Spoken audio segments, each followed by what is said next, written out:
እንዴት ቆያችሁን?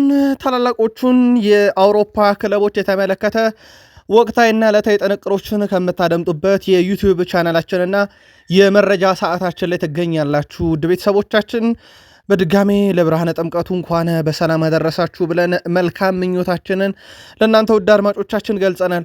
በዛሬውም የመረጃ ሰዓታችን ታላላቆቹን የአውሮፓ ክለቦች የተመለከተ ሰፊ ጥንቅሮችን ይዘናል። በተለይም በጣም አነጋጋሪ የነበረው የአፍሪካ ዋንጫ ፍጻሜውን ካገኘ በኋላ ደግሞ አነጋጋሪነቱ ቀጥሏል። አንዳንድ ለየት ያሉ ያልተሰሙ መረጃዎችን አጣርተን አምጥተናል። ከአሸናፊዋ ሀገር ሴኔጋል ድረስ ዘልቀን እስከ አስተናጋጇ ሞሮኮ አረባዊቷም ሀገር በደስታ እንቅልፍ ታድራለች ተብሏል። አረባዊቷ ሀገር በሞሮኮ መሸነፍ እንዴት በደስታ ጮቤ ስትረግጥ አደረች? ሞሮኮም አረባዊት ሀገር ተብላ ስለምትጠራ ማለት ነው። ምር የተፈጠረው እዛ አካባቢ ላይ አንዳንድ ለየት ያሉ ነገሮችና የሜሲና የሳዲዮ ማኔ አንድ ገጽታን በተለያየ ምዕራፍ እናነሳችኋለን። አብራችሁን ትቆያላችሁ። በአውሮፓ የመረጃ ሰዓታችን ትልቆቹን ክለቦች በስፋት እናነሳለን። ማድሪድ ቤት የቡድን ዜና ይዘናል። አሁን ፉክክሩ ክፍት ሆኗል በስፔን ላሊጋ። ሌላኛውን ክለብ ባርሴሎና የተመለከተ ልዩ ጥንቅርና በጣም ለየት ያለ አጋጣሚ እናነሳለን። የኳክብቶችን መረጃ እናነሳለን። በመረጃ ሰዓታችን ተወዳጁ የእንግሊዝ ፕሪሚየር ሊግ የአፍሪካን ዋንጫ ተንተርሶ ያጋራቸው ምስሎች በሙሉ የራሱን የሊጉን ተጫዋቾች በተመለከተ ነው። በተለይም ከሴኔጋል ጋር ዋንጫ የበሉ በፕሪሚየር ሊጉ የሚጫወቱ ተጫዋቾችን አንስቷል። ከዛ ውጭ ግን የአፍሪካን ዋንጫ ይሄ እንግዳ አይደለም ብሎ አንድ ምስልንም ፕሪሚየር ሊጉ አጋርቷል። በእርግጥ አንድ አድማጫችን አስቀድሞ ጽፎልን ነበርና አድማጫችን ከፕሪሚየር ሊጉ ኦፊሻል ገጽ ጋር ተመሳይ መልእክት ልካልናል። እናመሰግናለን። እናነሷለን ጉዳዩን። ፕሪሚየር ሊጉ ዘንድሮ ካምናው በጣም ደካማ ቁጥርን አስመዝግቧል በአንድ ነገር። ስለዚህ ፕሪሚየር ሊጉም ለየት ያሉ ቁጥራዊ መረጃዎችና በጣም አዝናኝ የሆኑ መረጃዎችን በፕሪሚየር ሊጉ ለእናንተ ውድ አድማጮቻችን ይዘናል። በሊቨርፑል በኩል ከምናነሳቸው መረጃዎች ዝውውር ላይ ትኩረት እናደርጋለን። የመርሳይዱ ክለብ ሊቨርፑል ከዝውውር ጋር ምን አይነት እንቅስቃሴ እየተደረገ ነው የሚለው እናነሳለን። በዋንጫ ግስጋሴ ላይ የሚገኘው አርሰናልን በተመለከተም ቁጥሮች እንዴት ባለ መንገድ አርሰናልን ይገልጹታል? የቀሩትስ ነጥቦች በአርሰናል የሚገኙ አይነት ናቸው ወይ? ተጨማሪ መረጃዎችን እናነሳለን። ለመሆኑ እውቅ በስፖርቱ ዓለም ጥልቀት ያለው እውቀት ያላቸው ሰዎች ምን እያሉ ነው? ተጨማሪ መረጃዎችን ስናነሳ ከሀገር ቤት እስከ ኤቨርተኑ ሰው እና የጨዋታ ኮሜንቴሪ ድረስ አርሰናልን በተመለከተ ያነሱት ሀሳብ በጣም አነጋጋሪ ነው። ልዩ ጥንቅር ይዘናል። አርሰናል ከዩናይትድ ጨዋታ በፊት ሌላ ትልቅ ጨዋታ በአውሮፓ ሻምፒዮንስ ሊግ እንደሚጠበቀው ይታወቃል እና ይህን ጨዋታን በተመለከተ መረጃና ማስረጃዎችን ይዘን መተናል። የአርሰናል ደጋፊዎች አብራችሁን ቆዩ ብለናል። በድጋሚ ማንቸስተር ዩናይትድ ጥብቅ ስብሰባ ላይ ነው። ውድ ቤተሰቦቻችን ምክንያቱን እንነግራችኋለን። ምን ተፈጥሮ ዩናይትድ ቤት በዚህ ሰዓት አስቸኳይ ስብሰባ የተካሄደው እንነግራችኋለን። የቡድኑን ወሳኝና ቁልፍ ተጫዋቾች እናነሳለን። ማይክል ኦውንም ስለ ዩናይትድ የሚለው ነገር አለ። ካሪክን በተመለከተ በጣም ለየት ያለ ጥንቅር አዘጋጅተናል። ቀጣይ የሚገጥመው ቡድን የፕሪሚየር ሊጉን መሪ አርሰናል ነው። ምናልባት ሲቲን ባሸነፈበት መንገድ አርሰናልንስ ማሸነፍ ይችላል ወይ? አርሰናልስ ከሲቲ ሽንፈት ምን ተምሮ ወደ ዩናይትድ ይመጣል? ዩናይትድ በወጥ ብቃት ላይ ሲሆን ለቢግ ሲክስ ክለቦች በጣም አስቸጋሪ ነውና ይህ ጨዋታ ካሁኑ ትኩረት ስቧል። በማንቸስተር ዩናይትድ የመረጃ ሰዓታችን ሰፊ ሽፋን ሰጥተን ከምናነሳቸው ጨዋታዎች ውስጥ ይህ ይሆናል ማለት ነው። አብራችሁን ቆዩ። ላይክ፣ ሰብስክራይብ፣ ሼር አድርጉን።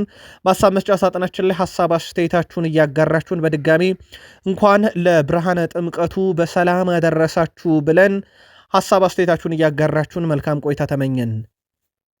የሞሮኮ ብሔራዊ ቡድን አሰልጣኝ ዋሊድ ራግራይ የተሰጣቸው የተጋጣሚያቸው አሰልጣኝ ያደረገውን ድርጊት አወግዟል ወይም አሳፋሪ ብለውታል። አሰልጣኙ ድርጊቱን አሳፋሪ ሲሉ የገለጹት ሲሆን በጨዋታ ወቅት ሜዳ ለቀው እንዲወጡ ያበረታታው አሰልጣኙ ነውና አፍሪካን አይወክልም ብለዋል። አሰልጣኝ ዋሊድ አያይዞም እሱ የአፍሪካ ሻምፒዮን ነው፣ የፈለገውን የመናገር መብት አለውም ብለዋል። አሰልጣኝ ፓፕቲያው ከጨዋታው መጠናቀቅ በኋላ ሊያደርጉት በነበረው ጋዜጣዊ መግለጫ ላይ ከሞሮኮ ጋዜጠኞች ከፍተኛ ተቃውሞም ገጥሟቸው ነበር። አዘጋጇ ራሷ ሞሮኮ ስለሆነች የአልቢቱሩ ውሳኔ ሲሰጡ ተጫዋቾቹን አስተባብረው ከሜዳ እንዲወጡ በማድረግ አሰልጣኙ ይታወቃል። ከዚህ ጋር በተያያዘም ድርጊቴ ተገቢ አልነበረም በሚል በይፋ ይቅርታ ጠይቀዋል። ለአፍሪካ ዋንጫ አሸናፊው አሰልጣኝ ፓፕቲያው በጨዋታው በተፈጠረውም ድርጊት ይቅርታ ጠይቀዋል። በዳኛው ውሳኔ ደስተኛ እንዳልነበረ የገለጹት አሰልጣኙ ያደረግኩት ነገር ሳስበው ተገቢ አልነበረም አልነበረም አልወደድኩትም ብለዋል። በንዴት ውስጥ በመሆናችን ተጫዋቾች ግቡ ለማለት እንደተገደዱ ያነሱት አሰልጣኝ ፓፔቲያው ለመላው እግር ኳስ ተመልካች ታላቅ ይቅርታ መጠየቅ እፈልጋለሁ ብሏል። ምናልባት በሳቸውም ተጫዋቾቹን አነሳስተው ወደ መልበሻ ክፍልን በማስገባትና እንደ አጠቃላይ ሴኔጋል ከካፍ እና ከፊፋ ምናልባት ቅጣት ይጠብቃታል ተብሎ ይታሰባል። ሻምፒዮንነቷን ግን ሚነካባት የለም። የሴኔጋል ብሔራዊ ቡድን ሻምፒዮን መሆኑን ተከትሎ ሀገረ ሴኔጋልስ እንዴት ባለ ሁኔታ ላይ ናት የሚለውን ቃኝተን ነበረ። የሞሮኮም የአፍሪካ ዋንጫ እንግዲህ ሲጠናቀቅ ባለድል የነበረችው ሴኔጋል እንደነበረች ይታወቃል። ሴኔጋል በመላው ሀገሪቱ ሕዝብ ደስታ ቀን ታውጇል። የሀገሪቱ ፕሬዝዳንት ባሱሩ ዲዮሜ ፋዬ እንዳሳወቁት ይህንን ቀን የህዝብ በዓል እና የደስታ ቀን አድርገው እንደሚያከብሩ ታሳውቋል። የሴኔጋል ብሔራዊ ቡድን ወደ ሀገሩ ዳካር ሲመለስ በህዝቡ ደማቅ አቀባበል ይደረጋል። ስለዚህ በዚች ቀን የምን ስራ ነው? የአፍሪካ ቀን ነው፣ የእኛ ቀን ነው። ስለዚህ ህዝባዊ በዓል አደረገነዋል ብለዋል። የሴኔጋል ፕሬዝዳንት የሆኑት ባሱሩ ዲዮሜ ፋዬ ናቸው ይህንን ውሳኔ የወሰኑት። የእግር ኳስና የአፍሪካን መሪዎች ብዙ አጋጣሚዎች አሉት። በሌላ ጥንቅር እንመለስበታለን። ሞሮኮ ግን እድለኛ አይደለችም። ምናልባት አንዳንዶች እንደውም በቀልድ መልክ ሞሮኮ በቃ ራሷ አዘጋጀችው የአፍሪካን ዋንጫ ካለበላችሁም የእሷ ጣፈንታ ኢትዮጵያ እስክታዘጋጅ መጠበቅ ነው እያሉ በርካቶች እየቀለዱ ነው። ምክንያቱም ሻምፒዮኖቹ ኢትዮጵያ ላይ ነው። ኢትዮጵያ 2028ቱን የአፍሪካ ዋንጫ አልተሰጣትም የሚሉ መረጃዎችን አሁን እየሰማሁ እገኛለሁ። ለማጣራት ሙከራ እያደረግኩኝ ነው። ምናልባት በምስራቅ አፍሪካ ለሚገኙ ሌሎች ሀገራት የአፍሪካ ዋንጫ በተለይም ኡጋንዳ፣ ኬንያ እንዲሁም ታንዛኒያ ቀጣዩን የአፍሪካ ዋንጫ በጋራ ያዘጋጃሉ የሚሉ መረጃዎች በስፋት እየወጡ ነው። በዚሁ አጋጣሚ ሀገራችን ኢትዮጵያ አፍሪካን ዋንጫ 2028 ለማዘጋጀት ጥያቄ አቅርባ እንደነበረ ይታወቃል። ያው የ2000 የፈረንጆች አቆጣጠር ጀምረን ባለፉት 25 ዓመታት ሞሮኮም እንግዲህ ያልተሳተፈችባቸው ውድድሮች ነበሩ።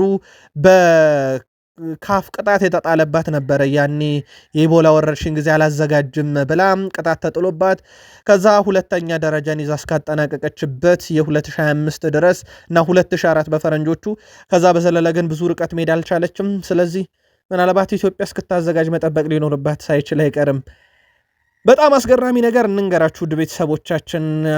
የሰሜን አፍሪካዊን ሀገራት ያው እኛ አረብም ነን ይላሉ፣ አፍሪካም አረብም ነን ይላሉ። የአረብ ሊግ አባላትም እንደሆኑ ይታወቃሉ። እዚሁ ሰሜን አፍሪካ አካባቢ የሚገኙ አብዛኞቹ ሀገራት እንደውም የግብፁ አሰልጣኝ ሆሳም ሐሰን በቅርቡ እኛ የአፍሪካም የአረብም እናት ነን በእግር ኳስ ማለታቸው ይታወቃል። እና ከዚህም አንጻር ነበረ ታዲያ አረባውያን ሀገራት በሞሮኮ መሸነፍ ያዝናሉ ተብሎ ይጠበቅ ነበረ። አንዲት ሀገር ግን ጮቤ ስትረግጠን ያደረችው እንቅልፉን ላልተተኛም አልጄሪያ ውስጥ ነው። አልጄሪያ ውስጥ የሴኔጋል አሸናፊነት በደስታ ነው ሲከበር ያደረው። ርችት ሲተኮስ መዲናዋ ተጥለቅለቃ ነበረ በህዝብና የሴኔጋል ህዝብ ቀጥሎ በደማቅ ሁኔታ የሴኔጋልን ድል ያከበረው አልጄሪያ ናት። ለመሆኑ እቺ ሰሜን አፍሪካዊት ሀገር አረባዊትም ነን የሚሉ አፍሪካን አረብስ ነን የሚሉት ምና አልጄሪያ ከሞሮኮ ግን እንዴት ሳይሆኑ እንዴት በሽንፈት ሳያዝኑ ካላችሁ ጉዳዩ የጥቅም ነውና በድንበር ጉዳይ ኃይለኛ ጸብ ውስጥ ስላሉ እንኳን ሞሮኮዋን ተሸነፋችሁ ብለው ጮቤ ሲረግጡ አድረዋል። በጣም አነጋጋሪ ጉዳይ ነበረ። ከዛ ሌላ አነጋጋሪ ነገር እንንገራችሁ። ያው የሞሮኮ የአፍሪካ ዋንጫ ላይ አይን ላይ የሚበሩ ሌዘሮችን የያዘ ሰው ይቀጣል ብላ ነበር ሞሮኮ። አይኑ ላይ መብራት ሲበራበት ያደረው ግን ኤድዋርድ ሜንዲ ነው የሴኔጋሉ ግብ ጠባቂ። ስለዚህ ከሞሮኮያን ከራሷ ካዘጋጇ ደጋፊ ነበር ሲበራበት የነበረው። ከዛ በኋላ ግን በጣም አነጋጋሪ ነገር እንንገራችሁ ወደ ቤተሰቦቻችን። በፍጻሜው ጨዋታ የሴኔጋል ቁጥር 2 ግብ ጠባቂ ዩፋን ዱዮፍ የኤድዋርዶ ሜንዲን ፎጣ ጠባቂ ሆኖ ከመረቡ ኋላ ቆሙ ለረጅም ሰዓት ተመልክተነዋል። ናይጄሪያ ከሞሮኮ ጋር በነበራት ጨዋታ ካስታወሳችሁ በፍጹም ቅጣት ምት ነበር የተጠናቀቀውም። ከሞሮኮ በነበራት ጨዋታ ግብ ጠባቂው ባሌ ፎጣ በሞሮኮ ስቴዲየሙ ደህንነት ጠባቂዎች በተደጋጋሚ ተነስቶ ተወስዶበት እንደነበረ ተረጋግጧል።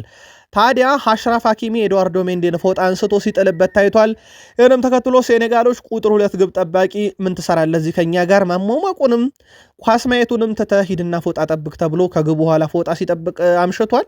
የሞሮኮ እግር ኳስ አቀባዮችና የስቴዲየሙ ደህንነት ተቆጣጣሪዎች ፎጣውን ከዲዮፍ እየጎተቱ ለመንጠቅ ከፍተኛ ትግል አድርገዋል። በተጨማሪም የሞሮኮ የመሃል ሜዳ ተጫዋች ኢስማኤል ሳብሪ ጎሉ ስር በመሄድ ሜንዲ ፎጣ እንዳያገኝ ለማድረግ ሞክሯል። የፈረንሳዊ ክለብ ኒስ ቁጥር 1 ግብ ጠባቂ ዲዮፍ ዲዩፍ የተሰጠውን ኃላፊነት በትግል ተወጥቶ ሜንዲ ፎጣ እንዲያገኝ አድርጓል። ከሴኔጋል ድል በኋላም የናይጄሪያ ግብ ጠባቂ ስቴን ንዋቤ በማህበራዊ ትስስር ገጹ የወሰዳችኋቸውን ፎጣዎችን ለሽንፈቱ እንባችሁን ጥረጉበት ብሎ ለሞሮኮያን መልእክት ልኮላቸዋል። የሞሮኮ ብሔራዊ ቡድን በአፍሪካ ዋንጫ ስፖርታዊ ጨዋነት ግን ሽልማት ያሸነፈ ብሔራዊ ቡድን መሆኑ የሚዘነጋ አይደለም። የምሽቱን ልዩ ሰው እናንሳ። የፊት መስመር አጥቂ ሳዲዮ ማኔ ፍጹም አስደናቂ ምሽት አሳልፏል። በተለይም ሰብአዊነቱን በርካቶች እያደነቁለት ነው።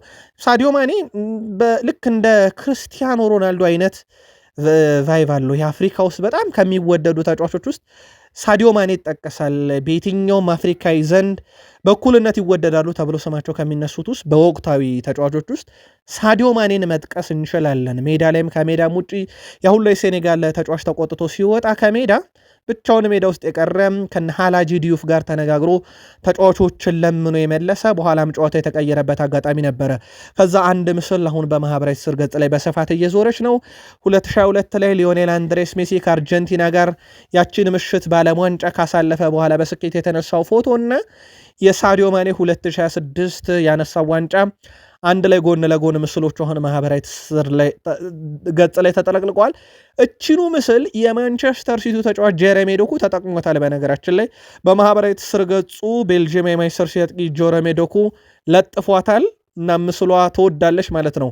በነገራችን ላይ ከሴኔጋል ጋር 2 የአፍሪካ ዋንጫ፣ ሻምፒዮንስ ሊግ፣ ፕሪሚየር ሊግ፣ ኤፍ ዋንጫ፣ የካራቦ ካፕ ዋንጫ፣ የቡንደስሊጋ ሻምፒዮን ነው ሳዲዮ ማኔ። ምናልባት ባሎንዶር ይገባቸው ነበር ከተባሉ አፍሪካውያን ተጫዋቾች ውስጥ በትልቁ ስሙ ሊጠቀስ የሚችል ግን በባሎንዶር ምሽት ላይ ያልነገሰ ተጫዋች እንደሆነ ይታወቃል። አፍሪካዊ ጉዳያችን ሰፊ ጊዜ የወሰዱት የአፍሪካ ዋንጫ የወቅቱ አጀንዳ ስለነበረ ነው። ወደ አውሮፓ መረጃችን እንሻገር፣ አብራችሁን ቆዩ። ሮድሪጎ ጎኤዥ የአውሮፓ ሻምፒዮንስ ሊግ ጨዋታ እንደሚያመልጠው ተረጋግጧል። የሳምንቱ ጨዋታ አመልጦታል በጉዳት። አሁንም ተጫዋቹ ከጉዳት አላገገመም። እንደ ማርካ ዘገባ ከሆነ በሪያል ማድሪድ በኩል የተጫዋች በጉዳት ምክንያት ግልጋሎት እንደማይሰጣቸው ተረጋግጧል። የአዲሱ አሰልጣኝ አርቤሎ አሁን ትልቅ ፈተና ይሆናል ተብሎ የሚታሰበው አሁንም ጉዳት ነው። ለአንቾሎቲም ቡድን ጉዳት ስጋት ነበረም። የዣቪ አሎንሶም ቡድን ጉዳት ስጋቱ ነበረም። ያው የኢጎ ጉዳይ መለበሻ ክፍሉን ለሁለት እንደበጠበጠው እንዳለ ሆኖ ማለት ነው። የአርቤሎ እንኳን የኢጎ ጉዳይ አይነሳበትም ተብሎ ይታሰባል። ሁሉ ነገር ለተጫዋች የሚፈቅድ በፍሎሬንቲኖ ፔሬዝ ቀጥተኛ ትዕዛዝ የሚመራ አሰልጣኝ ስለሆነ ሮድሪጎ ጎኤዥን በምን አይነት መንገድ ይተኳል? የአውሮፓ ሻምፒዮንስ ሊግ ለሪያል ማድሪድ ወሳኝ ሳምንት ነው፣ ምንም ጥርጥር የለውም። ስለዚህ ይህንን ጨዋታ ለመወጣት ሌሎች አማራጮችን ይጠቀማል። በእርግጥ እንደ ኬሊያን ምባፔ ያለ ተጫዋች ሙሉ ለሙሉ አሁን ከጉዳት አገግሞ በጨዋታ ላይ ይገኛል ተብሏል። ተጨማሪ መረጃዎችን በቀጣይ መረጃ ሰዓት እናጣራቸዋለን። በሪያል ማድሪድ በኩል በውሰት የሰጡት ተጫዋቻቸውን ኤንድሪክን ለመመለስ ይህን መረጃ እስካጠናቀርንበት ሰዓት ድረስ ሰዓታት ነው የሚቀሩት። ሪያል ማድሪድ ስልጣኑ ያለው በሰዓታት ውስጥ ነው። ምክንያቱም ጃንዋሪ 20 ጀምሮ ይህን ተጫዋች የመመለስ ምንም መብት አይኖረውም ሪያል ማድሪድ ከኦሎምፒክ ሊዮን ኤንድሪክ ማለት በመጀመሪያ ጨዋታ 10 ደቂቃ ብቻ ነው የፈጀበት ለኦሎምፒክ ሊዮን ግብ ለማስቆጠር። በሁለተኛው ጨዋታ ለኦሎምፒክ ሊዮን በፍራንስ ሊጋ አሲስት ያደረገ፣ በሁለቱም ጨዋታ የጨዋታ ኮከብ የተባለ። ስለዚህ በሁለት ጨዋታ 2 የግብ አስተዋጽኦ፣ 2 የጨዋታ ኮከብ የተባለው ኤንድሪክ ወደ ሪያል ማድሪድ የመመለሱ ነገር በሰዓታት ውስጥ ይዘጋል ፋይሉ። እስከ ዓመቱ መጨረሻም በኦሎምፒክ ሊዮን የመቆየት መብቱ የጸና ይሆናል ማለት ነው። እስከዚህ ሰዓት ድረስ ይህን መረጃ እስካጠናቀርንበት ሰዓት ድረስ ሪያል ማድሪድ ይህን አንቀጹን እጠቀማለሁም አላለም ይጠቀማለም ተብሎ አይታሰብም። ተጫዋቹ ግን በኦሎምፒክ ሊዮን በኩል ምናልባት የዓለም ዋንጫን ትኬት ይቆርጣል ተብሎ ይታሰባል። ላሊጋው አሁን ክፍት ሆኗል። ልዩነቱ ወደ 1 ነጥብ ዝቅ ብሏል። ከ20 ጨዋታ በኋላ ባርሴሎና 49 ነጥብ፣ ሪያል ማድሪድ 48 ነጥብ ላይ ናቸውና ላሊጋው አሁን ክፍት ነው ለየትኛውም ክለብ፣ በተለይም ለባርሴሎና እና ሪያል ማድሪድ። በዛ ላይ ኤል ክላሲኮ 1 ጨዋታ ይቀራቸዋልና ትልቅ ፉክክር እናይበታለን ተብሎ ይጠበቃል። በተለይም የዚህ ሳምንት የባርሴሎና ሽንፈት ያልተጠበቀ ነበረ በሪያል ሶሴዳድ። በላሚን ያማል በኩል የተሻረችው ጎል በጣም አነጋጋሪ ነበረች። በነገራችን ላይ እንደዚች አይነት ይህ በሚሊሜትር በቫር ቴክኖሎጂ የተያዘች ኦፍሳይድን ሮቤርት ሌዋንዶስኪም ጎል ተሽሮበት ነበር ካስታወሳችሁና በጣም አስገራሚ ነገር ልንገራችሁ።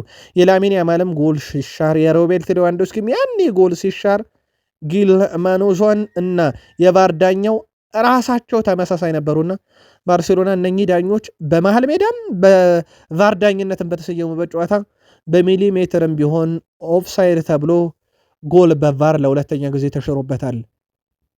ላሚን ያማል በጨዋታው ላይ ድንቅ ነበረ። በነገራችን ላይ በሪያል ሶሴዳድ ቡድኑ ይሸነፍ እንጂ አንድ አሲስት ነበረው ከተሻረቿ ጎል ውጭ ማለት ነው። የጸደቁትን ብቻ ቆጥረን አንድ አሲስት ነበረው። በጨዋታው ላይ 7 የግብ ዕድሎችን ፈጥሯል። ውድ ቤተሰቦቻችን በጣም ትልቅ ነው ይሄ 7። 11 ስኬታማ ድሪብል ነበረው። በጨዋታው ላይ 15 የአንድ ለአንድ ፍልሚያዎችን አሸንፏል። ይሄ በጣም አስደናቂ የሚባል ቁጥር ነው። ገና 18 ዓመቱ ነው ላሚን ያማል። በዘንድሮ የባርሴሎና ቡድን ውስጥ በጣም ወሳኝ ከሆኑ ተጫዋቾች ውስጥ በግንባር ቀደምትነት ልናነሳው እንችላለን። ጀርመን ከሄድን ሃሪኬንን ሳናነሳ አናልፍም። ሃሪኬን በጀርመን ቡንደስሊጋ የግብ ብዛቱን 21 አድርሶ በ18 ሳምንት 21 ግብ አለው። ያ ማለት ከተጫወታቸው የቡንደስሊጋ ጨዋታዎች በላይ ተጨማሪ ግቦችን በቡንደስሊጋ ወይም ተጨማሪ 3 ግቦችን አስቆጥሯል እንደማለት ነው። ሁለተኛውም ሰው ከቡድኑ ኦሊሴ ነው። ማይክል ኦሊሴ 10 አለው። ዴንዝ ኡንዳፍ የዘንድሮ ክስተት በስቱትጋርት 10 አለው። ሉዊስ ዲያዝ 9 ከባየር ሙኒክ እና ሃርስቲን ታብኮቪች ከቦሩሲያ ሙንቹግላድባ 9 ግቦችን ይዘው ተከታታይ ደረጃን ይዘዋል። ፕሪሚየር ሊግ ደረሰና አንድ አድማጫችን በእውነት ሳላመሰግን ማለፍ አልፈልግም። በሀሳብ መስጫ ሳጥናችን ላይ ኤድዋርድ ሜንዲ እንደዚች አይነት ኳስ ሲያድን በቼልሲ የኩን አጌሮን ኳስም አድኖበታል የሚል መልእክት ልኮልን ነበረም። በእርግጥ አድማጫችን ልክ ነህ።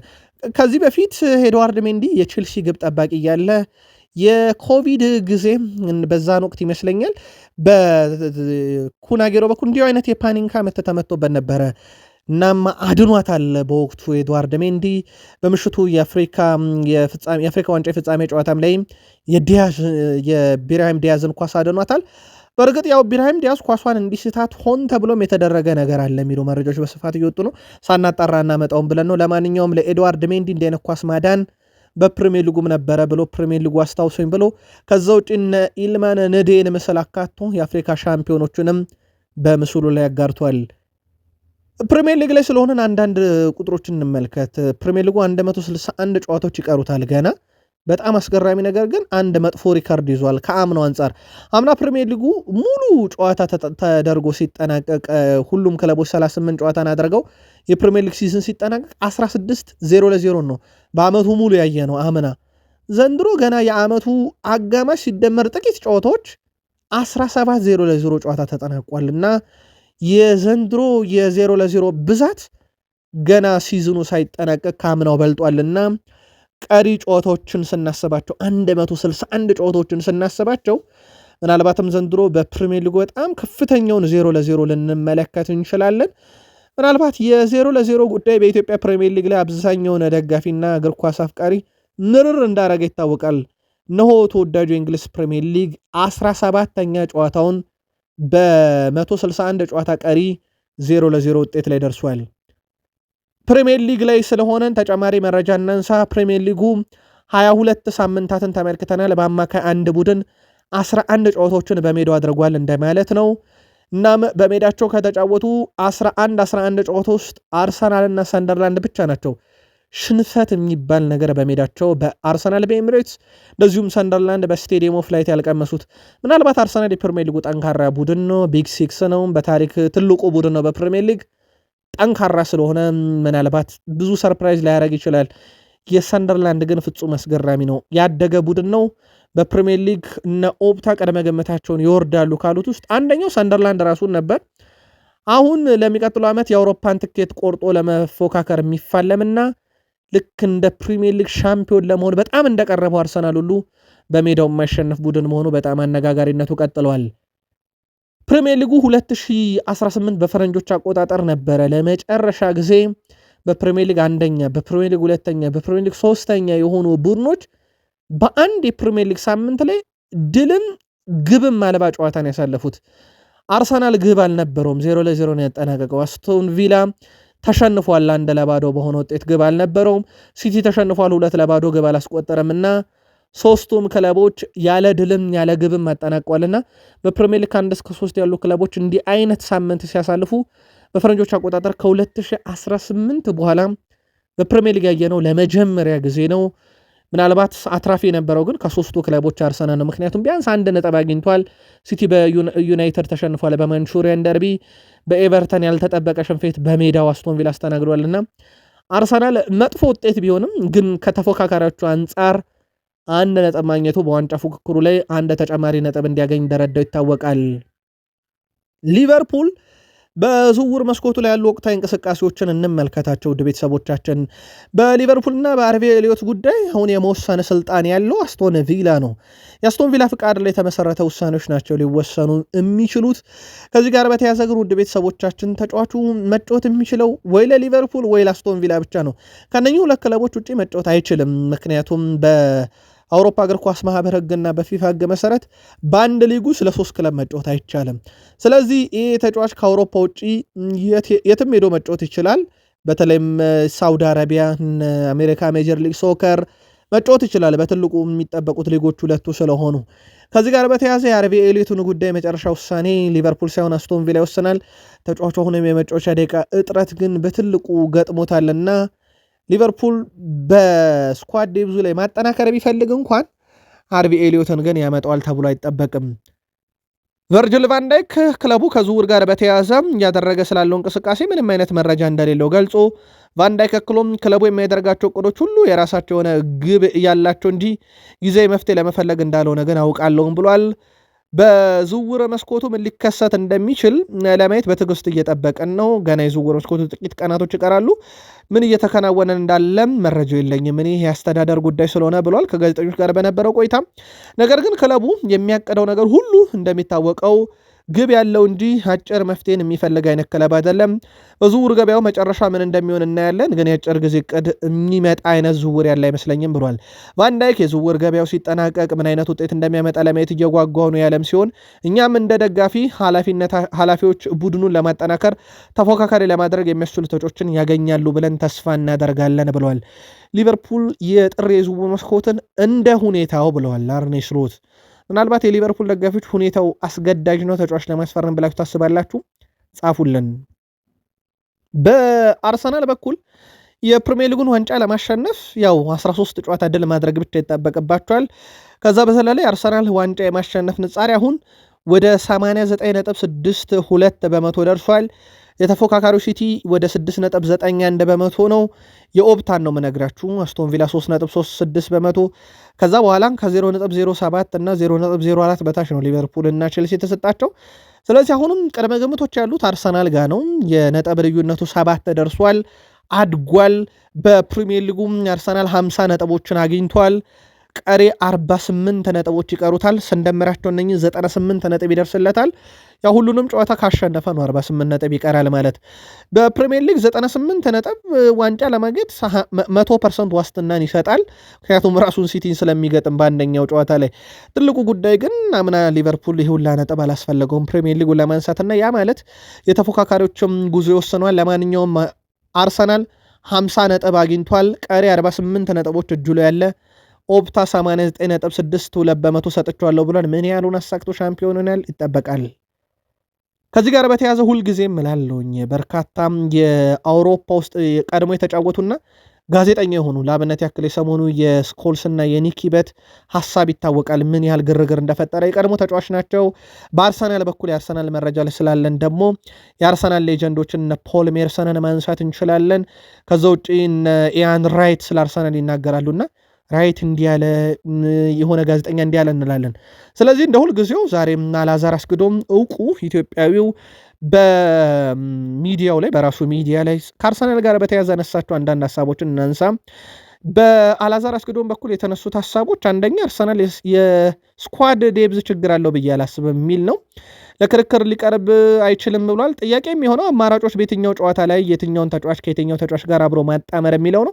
የትኛው ተጫዋች ለየትኛው ተጋጣሚ ይበልጥ ይስማማል የሚለውም መወሰን አለበት ይላል አላዛር። ኖቲንግሃም ፎረስት ለአብነት ያክል በሎ ብሎክም የመስመሩን ስፔስ በመዝጋት የክንፍ አጥቂዎችን በደብል ማርክ በማድረግ እና አፈግፍጎ ጠለቅ ብሎ እንደሚጫወት ለማወቅ የእግር ኳስ ስፔሻሊስት መሆን አይጠይቅም የሚለው አላዛር። ስለዚህ ለዚህ ጨዋታ ሯጭ ናቸው ወይስ በአንድ ለአንድ ቅብብል የሚገቡ ተጫዋቾች ናቸው የሚያስፈልጉት? ማርቲኔሊ ከመረጠም የመሮጫ ቦታ ያስፈልገዋል። ማዱኬ እንደዛው። ይህ ጨዋታ ግን ቦታ አይሰጥም። ከዛ ይልቅ ትሮሳርድ እና ኢዜ በጣም የተሻሉ ነበሩ ብሎ እንደ መከራከሪያ ያነሳቸዋል። ይህ እንግዲህ ለአርሰናል ደጋፊዎች ምናልባትም እናንተም እንደ መወያ እንድትወስዱት ነው። ሌላው አላዛር አስገዶም ካነሳቸው ነጥቦች ውስጥ አንደኛው የቆመ ኳስን ጥንካሬ በተመለከተ ነው። አርሰናል የቆመ ኳስ ጥንካሬው በዚህ ውድድር ዓመት በግልጽ የሚታወቅ ነው። አላዛርም አንስቷቸው እነኝን ጉዳዮች እንደውም የቼልሲው አሰልጣኝ ሊያም ሮዘኔር ሴት ፒስ ኤፍሲ የሚለውን ቀልድ እኔ አልጀመርኩም፣ እኔ እንደዛ ብዬ ማላቅም ለአርሰናል ክብር ያለኝ ብሎ ነበረ። ከኖቲንግሃም ፎረስት ጋር አርሰናል አቻ ተለያየ፣ የቆመ ኳስ አላስቆጠረም። ከሊቨርፑል አቻ ተለያየ፣ የቆመ ኳስ አላስቆጠረም። ከሊቨርፑል ተሸነፈ፣ የቆመ ኳስ አልተቆጠረም። ከአስቶን ቪላ ሽንፈት፣ ከቼልሲ አቻ፣ ከሰንደርላንድ አቻ፣ ከሲቲ አቻ። በእነዚህ የቆመ ኳስ ባላስቆጠረበት ጨዋታ ሁሉ ነጥብ ጥሏል አርሰናል። የቆመ ኳስ ጥገኛ መሆን የሚጀምረው እዚህ ጋር ነው። ምናልባት በኤክስጂ አንደኛ ነው። ነገር ግን ዋና ጎል አስቆጣሪዎች ጎል ካላስቆጠሩ በተለይም እነ ቪክተር ጊዮኬሬስ እነ ሳካ እነ ማዱኬ በፊት መስመር ላይ የሚሰለፉ ተጫዋቾች እነ ማርቲኔሊ ትሮሳርድን ጨምሮ ማለት ነው። ካልሆነ አርሰናል የግድ ወደ እነኚህ የቆመ ኳሶች የሚመለስ አይነት ቡድን ሆኗልና ይሄም እንደ መከራከሪያ ተነስቷል። ጉዳዩን ለአርሰናል ደጋፊዎች ትተናል። ለማስረጃ ያክል ግን ኖቲንግሃም ፎረስት ከሊቨርፑል ሁለቱ ጨዋታ፣ አስቶን ቪላ፣ ቼልሲ፣ ሰንደርላንድ፣ ሲቲ እነኚህ የቆመ ኳስ ያልተቆጠረባቸው አርሰናል አቻና ሽንፈት ያስተናገደባቸው ጨዋታዎች ናቸው። ወደ አውሮፓ ጋዜጠኞች ደግሞ እንሻገር። ታዋቂውና ቀንደኛ የኤቨርተን ኮሜንተሪ እና ደጋፊ ሊያ በማህበራዊ ትስስር ገጹ ላይ አርሰናል የጎደለው አንድ ነገር ነው ይላል። አርሰናል የጎደለው ብሩኖ ፈርናንዴዝ ነው ብሎ በስም ደረጃም ይጠረዋል። ባለፉት ጥቂት የውድድር ዘመናት በማርቲን ኦዴጋርድ ቦታ ምናልባት አርሰናል የነበረው ብሩኖ ፈርናንዴስ ቢሆን የዛ 10 ቁጥር ያለምንም ጥርጥር አርሰናል እስካሁን ቢያንስ ትንሽ ካለን አንድ ዋንጫ ከነኛ ሁለተኛው ነው ከጨረሰባቸው ዓመት አንዱን ዋንጫ ማሳካት ይችል ነበር። ዘንድሮ በደረጃ ሰንጠረዡ ላይ ያለው አርሰናል 7 ነጥብ ልዩነት ብቻም ሳይሆን ከ10 ከ12 በላይ ልዩነት ይኖረው ነበረ። ይህ አርሰናል ቤት ጎሎ አለብዬ የማስበው እኔ እንደ ብሩኖ ፈርናንዴዝ ዩናይትዱ አይነት ጥራት ያለው ነው። ኦዴጋርድ ምናልባት በብሩኖ ደረጃ የሚገኝ አይነት ተጫዋቻቸው ቢሆን የአርሰናል የፕሪሚየር ሊግ ዋንጫ ናፋቂነት ባለፉት ጥቂት ዓመታትም ያበቃ ነበር ይላል። ይህ የኤቨርተኑ እውቅ ኮሜንተሪ እና ደጋፊ ሊያ የግል ሐሳብ ነው። ለአርሰናል ደጋፊዎች ጉዳዩን ትተናል። በአርሰናል በኩል ምናልባት በቡካዮ ሳካ ላይ እየተነሱ ያሉ ቅሬታዎች አሉ። አንድ መለኪያ ቁጥርን እኒ ለምሳሌ ኳስ ማቀበል፣ ድሪብል ወይም ጥፋት ተሰርቶበት ቡድን ቅጣት እንዲያስገኝ በማድረግ እንቅስቃሴ ቡካዮ ሳካ በአንድ ጨዋታ ላይ 16 ቁጥሮችን ያስመዘግባል። ሜሲ ከዚህ በፊት 17 ቁጥሮችን አስመዝግቧል። ለምሳሌ ኳስ ያቀብላል፣ ወደ ሳጥን ውስጥ ድሪብል ያደርጋል ወይም ጥፋት ይሰራበታል። ይሄ በአንድ ጨዋታ የተያዘው ትልቁ ቁጥር ነው በሜሲ። ከዛ ቀጥሎ ሳካ ሁለተኛው ሰው ነው 16። በእርግጥ ኔይማርና ሃዛርድ ይጋሩታል። ሶስተኛ ላይ ኬቨን ደብሮይነ፣ ኦዚል፣ ከዛ ዴምቤሌ፣ ብሩኖ ፈርናንዴዝ፣ አሌክሲስ ሳንቼዝ 14 አጋጣሚዎችን ፈጥረዋል። ላሚን ያማል በ13። ሳካ ምናልባት ይሄ ኳስ እያቀበለ አይደለም ግራግሩን ስለሚጠቀም ድሪብል አድርጎ ወደ ሳጥን ውስጥ ገብቶ ይመታል ከሚለው ቁጥር ጋር ትንሽ መፋለሻ የሚሆን ነጥብ ነው። ግን ዮኬሬሽ ግን ጎርቶታል በዚህ ደረጃ ኳሶች እንደ ሌቨር በማድረግ ረገድ ከሳካ ለሱ። ከዛ ውጭ በዚህ ውድድር ዘመን አሲስት ሊሆኑ የሚችሉ ኳሶችን በማቀበል ቡካዮ ሳካ የሚበለጠው በሪያን ሼርኪ እና በብሩኖ ፈርናንዴዝ ብቻ ነው። ሶስተኛው ሰው ነው፣ ያውም በሽርፍራፊ ቁጥሮች ነው የሚበለጠው። ሳካ ምናልባት ኳስ አያቀብል የሚለው ነገር ግን ከነኚህ ቁጥሮች አንጻር ያስኬዳሉ። እናንተስ በጨዋታ እንቅስቃሴ ሳካ ሳጥን ውስጥ ወይም ፊት ላይ ለሚገኝ ተጫዋች ኳስ የማቀበል ችግር አስተውላችኋለሁ? ያጋሩን። አርሰናል ከዩናይትድ ፈተና በፊት አንድ ፈተና አለው ከኢንተር ሚላን ጋር። ምናልባት የአውሮፓ ሻምፒዮንስ ሊግ ጨዋታ ነው። የአውሮፓ ሻምፒዮንስ ሊግ የትኛውም ጨዋታ ትልቅ ነው። ለአርሰናል ምናልባት ከዩናይትድ ጨዋታ አንጻር በአንገብጋቢነትና በአስፈላጊነት ከታየ ከኢንተሩ ጨዋታ ይልቅ የዩናይትዱ ጨዋታ ለአርሰናል በጣም አስፈላጊው ይመስላል። ምክንያቱም አርሰናል በአውሮፓ ሻምፒዮንስ ሊግ ከአናት ነው ያለው። ከ8 በታች ሆኖ ይጨርሳል ተብሎ አይጠበቅም በኢንተር ቢሸነፍ እንኳን። ከዚህ ጋር በተያያዘ ምናልባት ማይክል አርቴታም አብዛኛውን ተጠባባቂዎቻቸውን ለዩናይትድ ጨዋታ ዋናዎቻቸውን ቆጥበው ይገኙበታል ተብሎ የሚጠበቅ ሌላ ጨዋታ ነው። የሁለቱን ይህንን ተጠባቂ ጨዋታ ፖርቱጋል የመሃል ሜዳ ዳኛ ጆኦ ፔንሄሮ በመሃል ሜዳ ዳኝነት እንዲመሩት ተመርጠዋል። ሁለቱ የጣሊያን እና የእንግሊዝ ክለቦች የሚያደርጉት ፍልሚያ ማክሰኞ ምሽት ከምሽቱ 5 ሰዓት በሳንሴሮ ስቴዲየም የሚደረግ ይሆናል። ምንም ጥያቄ የለውም፣ ትልቅ ጨዋታ ነው። ዊሊያም ሳሊባ በሰሞኑ የአንድ ስፖርት ኢቨንት ላይ ተገኝተው ነበረ። ዊሊያም ሳሊባ ጋብሪኤል ማጋለሽ በጣም ከፍ ብሎ ይዘላል፣ እናም ብዙ ጎል ያስቆጥራል። ምናልባት ኳስ ተጫዋች ባይሆን እዚያ አምጥተን ባስኬትቦል ተጫዋች እናደርገው ነበር። በጣም ዝላይ ለጎበዝ ነው፣ የአየር ላይ ኳስ አሸናፊ ጠንካራው ስለሆነ ብሏል። ዩናይትድ ደረሱን። ውድ ቤተሰቦቻችን ዛሬ ዩናይትድ ጥብቅ ስብሰባ በተመለከተ መግለጫ ወጥቷል። ማንቸስተር ዩናይትድ ኃላፊዎች በዚህ ሳምንት ጥብቅ ስብሰባ ይደረጋል። በዝውውር ዙሪያ ነው ጥብቅ ስብሰባ የሚደረገው። ማይክል ካሪክ እንደሚገኙበት ተረጋግጧል። የክለቡ ኃላፊዎች በዝውውር መስኮቱ ማድረግ ስላለባቸው ነገር ከአሰልጣኝ ማይክል ካሪክ ጋር ይመክራሉ ተብሏል። አሰልጣኝ ማይክል ካሪክ በዝውውር ጉዳይ በሚኖረው ውሳኔ ድምፅ እንደሚኖራቸው ተረጋግጧል። ድምፃቸው ግን እሳቸው ቡድን ውስጥ በጣም ተጽዕኖ ፈጣሪ አይነት ዝውውር እንደማይጠብቁ ይታወቃል። ማንቸስተር ዩናይትድ በጥር የዝውውር መስኮት ትክክለኛ አማራጭ ከተገኘ እንደሚመለከት ይታወቃል። እንደውም የሩቨን ኔቬሽ ጉዳይ በትልቁ የተያዘውም ነው። ክለቡ ትልቅ ዝውውሮችን የሚያደርገው ቋሚ አሰልጣኝ ከሾመ በኋላ በክረምት እንደሆነ ይታወቃልና አሁን ላይ ግን ክለቡ ምን ያስፈልገዋል፣ ምን ትፈልጋለህ ተብሎ ማይክል ካሪክ የሚጠየቅበት የቡድኑ ፈላጭ ቆራጮች ኦማር ቤራዳና ጄሰን ዊልኮክስ የሚታደሙበት ስብሰባ ይደረጋል ተብሏል።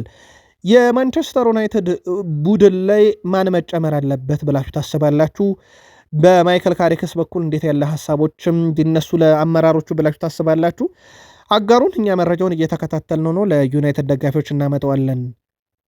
ብሩኖ ሚጌል ፈርናንዴሽ የቢግ ሲክስ ክለቦችን ሲገጥም 25 የግብ ተሳትፎ ላይ ደርሷል። እንግዲህ ፕሪሚየር ሊጉ ላይ ከመጣ በኋላ እሱ ወደ 5 ዓመት ተኩል ገደማ ሆኖታል። አሁን ላይ ተጫዋቹ በማንቸስተር ዩናይትድ ቤት ሁሉ ነገራቸው ነው። ለዩናይትድ በሲቲ ጨዋታ ላይ ያገኘውን ነፃነት የተጠቀመበት መንገድ ጨዋታው በራሱ ይናገራል። እና ማይክል ኦውን ከሲቲ ጋር በነበረው ጨዋታም ሲናገሩ በፈርጊ ዘመን ነው ይህን ዩናይትድ የማያውቀው ብለው እስኪያሞካሹ ድረስ ባለፉት ረጅም ዓመታት ውስጥም ከነበረው ሁሉ የተለየ ዩናይትድ ብለው ሲያወድሱ ብሩኖ ፈርናንዴዝ የቡድኑ ሁሉ ነገር ነበረ። በጨዋታው ላይ 25 የግብ ተሳትፎ ደርሷል። እንዳልኳችሁ ግን እኔ በጨዋታው ላይ ምናልባት ጨዋታውን ተመልክቼው ነበረና ብሩኖ ፈርናንዴዝ ለብሪያን ቤሞ አሲስት ያደረገበት ቴክኒክ ግን በጣም ቀላል የሚመስል ቴክኒክ፣ ያው ኳሱን ቀጥታ ፓስ ስላረገለት፣ ግን ፓስ ከማድረጉ በፊት የሲቲ ተከላካዮች ሁኔታውን እንዳያውቁና የብሪያን ቤሞን ስፔስ እንዳያጠቡበት ያደረገው ቴክኒክ ግን በብዙ መንገድ ሊወደስ የሚገባ ይመስለኛል። ካሪክ ከደርቢው ድል በኋላም ተጫዋቾቹን አነጋግሯቸው ነበረ። ጥሩ ነበር፣ ነገር ግን ይሄ ገና ጅማሮ ነው። አንድ ጨዋታ ብቻ ነው ያደረጋችሁት። ይህን ብቃትና አፈጻጸም ሁልጊዜ ሜዳ ላይ መድገም ያለባችሁና ይበልጥ እየተሻለ መሄድ አለበት።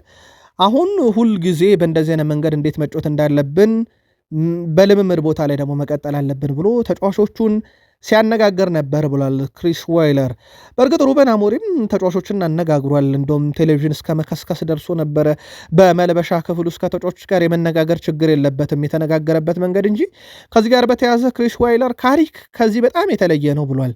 ካሪክ ከጋዜጠኞች ጋር ከመገናኘቱም በፊት መልበሻ ክፍል ተጫዋቾቹን አግኝቶ አበረታቶ ለቀጣይ ጨዋታ ራሳቸውን እንዲያዘጋጁ ብሎ ነበረ የወጣውና ከዚህ ረገድ አሰልጣኙ ከተጫዋቾች ጋር ያለው ቀረቤታ ከኢጎ የነፃ ነው ይላል የክሪስ ዋይለር ዘገባ ማይክል ካሪክንና ማይክል ካሪክ ብዙ የኢጎም ሰው አይደለም። በተጫዋችነትም በማንቸስተር ዩናይትድ በፈርጊ ዘመን ሲጫወት በጣም የተረጋጋው ተጫዋች ነበረ። በባህሪም ደረጃ ብዙ ስሜቱ የሚታይ አይነትም ተጫዋች አይደለም ነበረ። በወቅቱም በማንቸስተር ዩናይትድ አሁን በጊዜ አሰልጣኝነት የፈርጊ መንበረ ስልጣን ላይ ተቀመጠ ሰው ሆኖ ሲቲን ድል ካደረገ በኋላ ግን መረጋጋቱ መልበሻ ክፍሉን የያዘበት መንገድ በብዙዎች እየተደነቀ ነው። ለማይክል ካሪክ ምናልባትም ጥያቄ የሚሆነው አንድ ነገር ነው። ውድ ቤተሰቦቻችን የአንድ ጨዋታ ነው። ያው አንድ ጨዋታ ቡድንም መገምገም በጣም አስቸጋሪ ነው። ቀጥሎ ከአርሰናል ለሚጫወቱት ሌላ ጨዋታ ነው። ምንም አይነት ውጤት ቢመዘገብ ቡድኑን አሰልጣኙ ተስፋ ይሰጣል አይሰጥም የሚሉ ለመገምገም ቢያንስ 5 ሳምንታት ወይም 5 ጨዋታዎች በጣም ወሳኝነት አላቸው። ግን አርሰናል እንደ ሲቲ ስፔስ ሰጥቶ የሚጫወት ቡድን አይደለም። ካስተዋላችሁ አርሰናል በዚህ ዓመት በተለምዶ ቢግ ሲክስ የሚባሉ ክለቦችን ሲገጥም በትልቅ ደረጃ ተቀናቃኝ የሆኑትን ቡድኖች ሲገጥማቸው በደርቢ ጨዋታ ብቻ ሲሆን በተቀናቃኝ ደረጃ ለአብነት ያክል ሲቲ ተቀናቃኙ ነው፣ ሊቨርፑል ተቀናቃኝ ነው። ዩናይትድ ጋር የሚደረግ ጨዋታ በየትኛውም መንገድ ቢሆን ትልቅ ጨዋታ ነው። ከነዚህ ጨዋታዎች ጋር ሲጫወት ለአብነት ያክል የመጀመሪያውን ጨዋታ ብናይ ለዩናይትድ ኳስን ሰጥቶ ስፔስ ዘግቶ የሚጫወት ቡድን ነበር አርሰናል። አሁን ማይክል አርቴታም ብዙ ያዩ ይመስላል፣ ከሲቲ ጨዋታ ብዙ የሚማሩ ይመስላልና ዩናይትድ ያንን ስፔስ እንደ ሲቲ ጨዋታ ያገኘዋል ተብሎ አይታሰብም። ለአብነት ያክል የኮቢ ሜኖ እና የብሩኖ ፈርናንዴዝ በዛን ያክል ደረጃ የሲቲን አማካዮች ከጨዋታ ውጭ ሲያደርጉ እነ በርናንዶ ሲልቫ ኳስ ፍለጋ እስከ ጃሊጅ ዳናሮማ ድረስ ሲሄዱ የዩናይትድ ፕሬሲንግ በጣም ከፍ ያለና የሲቲ ተጫዋቾች ስፔስ እንዳያገኙ ያደረጉበት መንገድ ይታወቃል። አርሰናል ከዚህ ትምህርት ወስዶ ይመጣል። የነበረውም ልምድ ያ ነውና ምናልባት ለዩናይትድ አስቸጋሪ ሊያደርገው ይችላል። አርሰናል ተብሎም የሚጠቀሰው አርሰናል ትልቅ ጨዋታዎች ላይ ማይክል አርቴታ እንደ ፍልስፍና ያላቸው ከተቻለ ማሸነፍ፣ ካልሆነ ግን ሽንፈትን ማስቀረት ነውና ምናልባት ዩናይትድ ለዛ ጨዋታ እንዴት ያለ ታክቲክ ይዞ ይመጣል የሚለው ደግሞ ትልቁ ይጠበቃል። በድጋሚ መልካም በዓል፣ መልካም የጥምቀት በዓል እንዲሆንላችሁ ተመኝተን አበቃን።